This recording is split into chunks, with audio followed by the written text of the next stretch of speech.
ایک کویشچن ہم سے باہر سے ہوا کہ ہم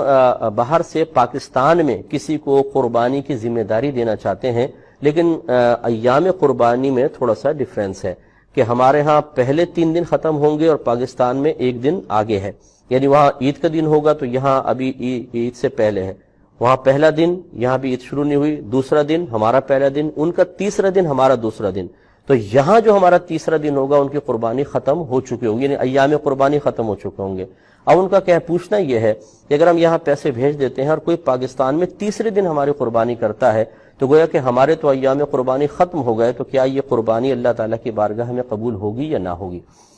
دیکھیں اس میں 2 جواب ہیں کہ محتاط مسئلہ تو یہ ہے کہ یہاں پر جو وکیل ہو وہ قربانی اس دن میں کرے کہ یہاں پر بھی وہ ایام ہوں اور وہاں پر بھی۔ مثال کے طور پہ اگر دوسرے دن کرتے ہیں تو وہاں تیسرا دن ہے، اور اگر پہلے دن کرتے ہیں تو وہاں پر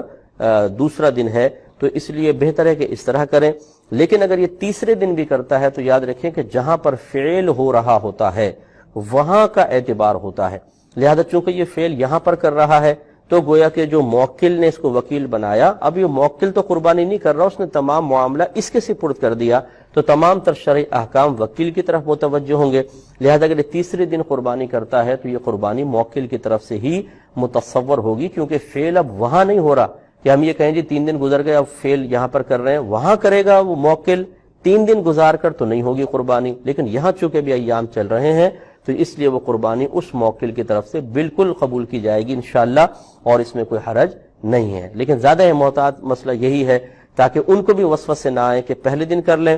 تو ان کا دوسرا دن، یا دوسرے دن کر لیں تو ان کا تیسرا دن، تو اس طرح دونوں دن میچ ہو جائیں گے اور اس میں کوئی حرج نہیں محسوس ہوگا۔